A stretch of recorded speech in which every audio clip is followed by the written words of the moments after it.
Hello, everybody. Welcome back to the Enterprise Dish. We are going to be talking about one of the hottest products yet again for the, I don't know, how many years has it been, but Office 365, Microsoft 365 has been the hottest product inside of Microsoft for a long time because it just continues to do, 115 million daily users of Teams just kind of speaks for itself. 115 million. That was a couple of weeks ago, man. Yes. Like I was just extrapolating the math. Yeah. We should be at 172 million right now.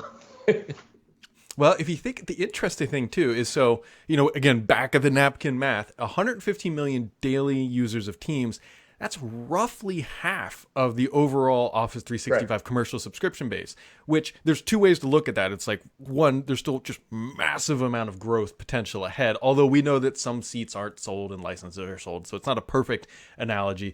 But at the same time, 50% adoption of the product in about, 3 years that's nuts. It's actually epic. There's if anybody out there are interested, look up this paper called Diffusion of Innovation. It talks about technology adoption in organizations around the world.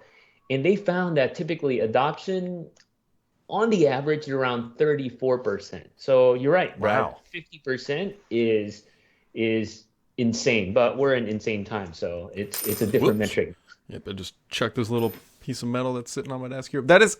We are 45 seconds into a podcast and I've already learned something. That's awesome. Diffusion of innovation. Look Yeah.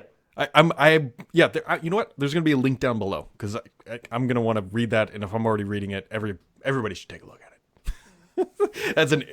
it. And one quick thing though, Yeah. you're right? It's almost half of Microsoft 365 user base, but how much Office license have Microsoft sold since the beginning of time? Oh. Just straight up Office. Oh. So And don't even count bootleg copies. Yeah, I know. Well, so the numbers that are jumping into my head, the first one that jumped into my head is Microsoft, I thought, said at one point that there are 1.5 billion Office users around the globe. Right around, right? Yeah. In the billion. So Yeah. if you look at that room for growth for Microsoft 365, right? Like Mm-hmm. forget a billion, but even just 500 million, Yeah. it's doable. And then there's the opportunity for Teams to further grow. Yeah, it's incredible. Like, it's a really fascinating point, which dovetails very nicely into the announcement. This actually occurred this week. But, I guess that depends on when you're listening to this podcast, is that Microsoft is really opening up the extensibility model of Teams, specifically targeting meeting and collaboration experiences with third-party products, which is going to be, again, just another solid step on that journey of making Teams the complete collaboration hub rather than just maybe your meeting and document hub. And remember, Brad, when we had our recording a few episodes back, what did I tell you about Teams? Teams is a new business operating system or collaboration operating system. And it's continuing to grow with all these new app capabilities, certainly for meetings. It's huge. And and I'm sure we're going to talk about this with the integration of Power Platform, Oakdale now Dataverse. So the universe of Teams is really expanding. Yeah, and that Oakdale, or what is it, Dataverse for Teams, or whatever they're calling it now. Right. But Oakdale, if you're Googling things and looking for a quick hit, is a really interesting product, or I should say application and scenario. Shane Young, who we both know, did a great post for us about how you can build your first app for Teams using Oakdale in about 5 minutes. Like, it's really, really neat how those low-code, no-code solutions are making citizen developers able to take advantage of the rich functionality and data that is enabled inside of the Teams platform. It's super interesting stuff. Absolutely. So what are your thoughts around these Teams meeting apps? Any scenarios you thought of that would be useful? I mean, now that you're full on using Teams? So the one that is completely applicable to like my daily workflow is the Jira integration. Now, there's not a specific Jira, I don't think Jira meeting app, but there's definitely a Jira Teams app.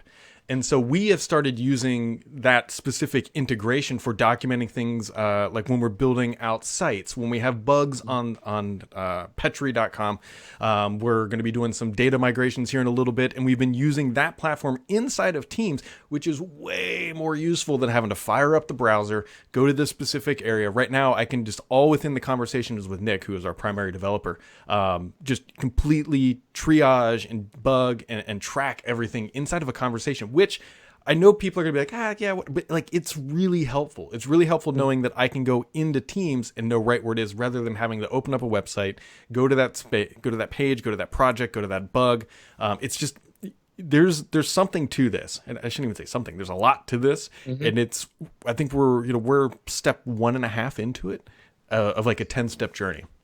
And I think Microsoft already realizes that, right? Because in the past, there's this construct, especially in enterprise technology, that everything has to be siloed and distinct. Oh, when you're going to communicate, use email or do chat. But then when you're working on Jira, go to Jira, right? Yep. But then Microsoft realized that everybody wants things in context. Like you said, in a conversation, you can pull up that Jira ticket or refer to it, and among other things. And that's how we naturally communicate and collaborate in our personal lives as well. You use these messaging apps, you attach documents, you send pictures. No matter how many times I tell people, hey, just go to OneDrive and look at pictures. No, they still attach it on on SMS and send it, right?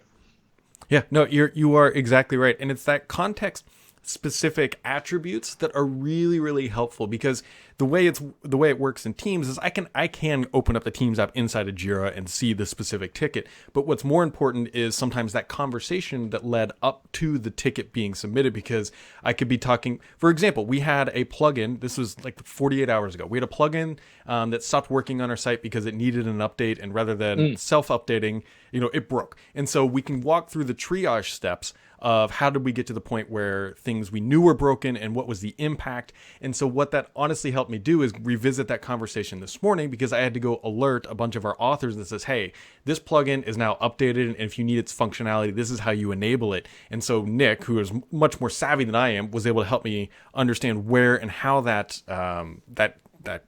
plugin that broke was impacting our site. And so that contextual information was super, super helpful. Yeah, and absolutely. And then if you realize, well, just typing and communicating with Nick is not good enough in that same thread, right? You can jump on a call and make sure the call is recorded. So the recording is in context. So should you get another person involved, they can follow that thread, listen to your call, look at the ticket, and that is powerful. And that is the benefit, because if we just sent that new user or that new person to the Jira website for the ticket, they would be missing so much of what led up to that process. And it also just helps with the conversation of, hey, did you already do these things? Well, it's all right there in line. It's huge. I mean, not to keep on talking about this, but I want to stress this very important point that you just raised, right? If we have a new person into this party, what would we do traditionally? We would forward like 10 emails. Hey, go read these 10 emails and look at this Jira ticket. And by the way, listen to this recording.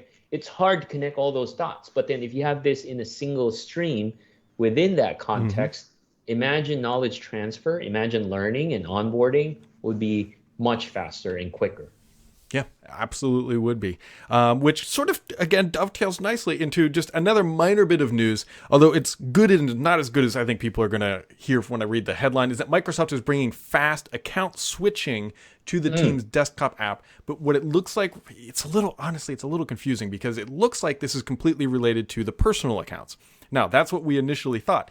And then there was an update on the Microsoft 365 roadmap that actually showed an image of multiple tenants inside a screenshot, but Microsoft hasn't explicitly confirmed that we'll be able to fast switch tenants, but we're all hoping that will be coming here in December. Personally, if I can do anything about it, and maybe I can call Uncle Jeff, it's not even the concept of switching. I would just wish that I don't have to worry about, which tenant is it, or where should I go? It will just all come in, right? Because sometimes I fail to switch to a tenant and I have unread chats elsewhere. It would just be great that all my chats come in, or all the teams show up in a single interface, truly having that one-stop shop. That's my dream scenario. And I bet I can guarantee that Microsoft is well aware of that scenario. There's just a lot of interesting challenges, Sure. right? Data privacy, right? If you're in a HIPAA compliant tenant and I'm not, and I message you, like, should that show up in line? Is that then HIPAA compliant? There's a lot of those, I'm sure, logistical challenges, but I fully agree because I jump between tenants as well. Even just a notification somewhere that says, hey, switch tenants and make life easier, I think is the next logical progression for where teams will hopefully head. Absolutely. Absolutely. So other things happening. This has been available in the US for a while, and candidly, I didn't know this was not available outside the US yet, but if you're familiar with Play My Emails, which is in the Outlook app, it's now going international. It's going big time. So Have you used it? I use it infrequently, candidly, mostly because the biggest place to use it is like when you're driving or something like that, Exactly. and not really driving anywhere, ducks. So, yeah. So what I would like to do, when it came out, I tried it. It's okay. But what I would like to do is Cortana taking action. Like if Cortana reads something, right? She would say, hey, Brad reached out asking about this. And tell Cortana, hey, can you schedule a meeting, send this document, and that would be cool. Yeah. Yeah, there's a lot of these like rich collaboration features that are like, here's an interesting example, and you can sort of do this today, but candidly, like I ping Ducks at least once a month, obviously, because we do this podcast. I say, hey, Ducks, what's your availability for X, Y, and Z? And what would be great is it would be potentially tedious. Maybe this is the downfall. If Ducks could just set up, says, hey, when Brad messages me about podcast, I need to be in X, Y, Z, or, set the parameters to just automatically reply. You can do that, I believe, somewhat internally, right? Well, no, you can do it with Microsoft Scheduler. Yeah. So Microsoft Scheduler works internally and externally, which is kind of cool because we all play the schedule the email game, Yep. right? Where especially if there's a bunch of people. With Microsoft Scheduler, if you all are not familiar, just look it up. You enable it for your account, and then you just CC Cortana and say, hey, Cortana, can you schedule the meeting? And then what Cortana would just organize it within individuals and then figure out what's the best date without having this mass reply all going on. Yeah, I knew there was something along those lines. And honestly, I thought that was internal only. So there you go. Another top tip from Ducks today. There you go. I recorded a short video around this on how to set it up, how to use it. I'll share the link. Brad will drop it so you can look at it. Below. Yep, you'll be able to find that down below. And then Ducks, I tweeted this out yesterday because I don't know, it was on top of my mind, and I am curious on what side of the fence you fall on. So Teams is great. It's good for collaboration and all that stuff. But I personally would love it if Outlook had a little button, next to the call icon or messages. I could click Outlook, and that way I could do my email inside the app. Now, this sparked a little bit of a debate. Some people are like, no. I want email and Outlook, and I want it far away from Teams. And some people are like, yeah, that's the best thing ever. What side of the fence are you on, Ducks? I want it to be distinct. I want it to be separate because while Fighting words, by the way. Fighting words. yeah. No, I want it to be distinct because as we all discussed, right, on one end, Teams is now becoming a business operating system, as I've described, right? But then if I bring Outlook in, what's going to happen, and I know myself, I'll revert back to some of my bad habits where in my mind, Teams is phenomenal for Teams communication, Teams collaboration. It's not going to be so easy and tempting for me if I see Outlook, I suddenly do a reply all, and then I go back to my old way. So that's just my perspective. I want it to be distinct and separate. See, I think there might be a split on how people use email and messaging. So at our company, I would say like 99% of internal communication is done via chat, not via email, unless that comes in, it starts externally. Like if Ducks emailed BWW Media Group and it says, hey, we want to do 10 podcasts next month or whatever, pick your action item, then that conversation would probably live in there as the formal chain. But I can guarantee you that it would jump out into a pop out into probably a Teams, honestly. And, we work through it there, and then it would get responded to back as a united front, as we typically call it, inside of email. But the first thing is Ducks email would come in, it would get dispersed out. So we're all on the same page. Then in theory, hopefully we all jump into Teams and collaborate that way on the project. I mean, you mentioned something. I mean, we do the same, at least with my immediate team in the marketing organization. We use group chat, frankly, more than we would jump on a Teams conversation. Yeah. What I would wish though is every team that gets created, I wish there's a channel just for group chat, not a full-on channel for Yeah. conversations or tabs. It's just because you know what I'm saying, Yeah, right? yeah, yeah, yeah. There's a group chat going on, but then there's a team, and then it's distinct. Now you're trying to connect the dots. Yeah, because one of them, if you do it inside of Teams, it's what they call threaded, right? Like you can respond to Right. individual items. But that works for when you are very specifically working on bringing a product. Yes, It's yes, like email when you're organized, right? yes. But then when you're trying to go like rapid back and forth type of It doesn't work. Yep. brainstorming, and it doesn't work it looks weird in a conversation thread. Yeah, I think, yeah, I would love for, and then, yeah, and I'm just thinking quite literally through my head that it would be great that that general chat was in the messaging or the little chat area. So it would be always there. Right. And then when you needed to jump over to do proper like documentation or whatever you want to call it, then you can man, that would be nice. Because then I was thinking too, is what would be great is up near the top or somewhere are like the links into that channel. Exactly, exactly. But it's still part of the team, right? Yes. Where it's not distinct. Yep. So another wish list for Uncle Jeff this Yeah, holiday season. I've got a couple more from him, including making the calendar significantly more useful inside of Teams. I think It's coming, right? eventually, like it. Yeah. That I think that the two things that I would say, like, hey, can we get tomorrow? Is one, be able to change the default download location. That's a huge one for me personally. And then I really just want the calendar inside of Teams to be my one calendar to rule them all. Because right now you can't do third-party calendar integrations, which is a challenge for me, especially for like personal stuff. Because my Right. wife and I use a shared calendar, and I can't get it into that, and I really really want to. So. Yeah, I mean, task is a good first step, Mhm. but it's not quite there yet. Yeah. And again, it's separate, right? It's its own thing.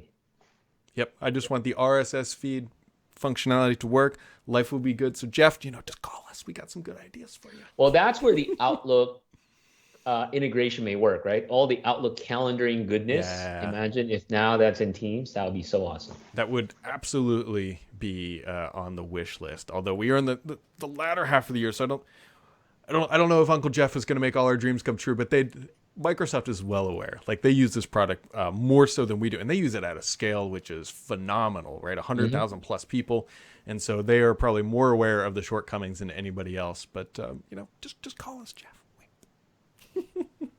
All right, Dux, what else is happening on your end of the equation? You are in the DC area. I don't know about there. Like we had a huge like wind event come through. Fall is sort of falling away. How's life in the DC area? Life in DC is great. Fall's beautiful. We've now settled down with the great election and just looking forward to this holiday season. And it's just also really thinking beyond DC, right? Like Mm-hmm. I know we've all been so engrossed in teams and what's going on in the US, but the broader world, there's a lot of stuff going on. So for example, there was a massive, massive typhoon that hit the Yes. Philippines 2 weeks ago. So real quick, Brad, do you know the difference between typhoon and hurricane? It's where they're located, correctly? One's in the Atlantic, the other's in the Pacific. Yeah, they're all the Yep. same. They're both tropical cyclones. Mm-hmm. So just to give you a perspective, the Philippines being where they are, they get hit all the time. But unfortunately, in the last couple of weeks, they've been hit by two major typhoons. One, the first typhoon, I think it's called Romel, that went through early November. It was 195 miles per hour. Whoa. In perspective, Katrina that hit us a few years ago was 125 miles per hour. So 10 days later, after that, typhoon came through the Philippines. Typhoon Ulysses came through next, which is around 120 miles per hour. So long story short, it was pretty bad. So a lot of people were left without a home, massive flooding, no internet, no power. I think right now over 300,000 people lost their homes, so Oh, they're wow. trying to be relocated. So as such, and we have an office there. Thank goodness, all of our colleagues are safe, their families well. But we started a fund drive. So in short, if anybody donates to help with the relief efforts in the Philippines, it doesn't matter what charity you donate to. We recommend the Philippine Red Cross. AppPoint will match your donation. So all you have to do is send in your receipt. We'll match your donation. No questions asked. The details are down there, but yes, if all of you would just check it out and would be willing and just spread the word to help and donate, I think as anybody and everybody would attest to it, the more we can help each other, the better our world will be. Couldn't have said it better myself, Ducks. That is absolutely the case. And again, just to reiterate to everybody, you'll find a bunch of good links down below, including the one that Ducks just talked about, because that is a very important cause. Ducks and I talked briefly before this because obviously we all know what's going on in the world, but that doesn't mean like the normal chaos that exists has stopped. Like the world is still continuing to evolve. We're just dealing with a pandemic at the same time. It's just fun all around, if you will. So. Yeah. All right, Ducks. Well, we appreciate you coming to hang out, dropping a couple knowledge bombs here, actually. More than a couple, actually, I think, if I counted them all up. I can think of 3 off the top of my head. To everybody else, make sure you hit the subscribe buttons. Thanks for hanging out. We'll catch all of you right back here next time. Take care. Bye.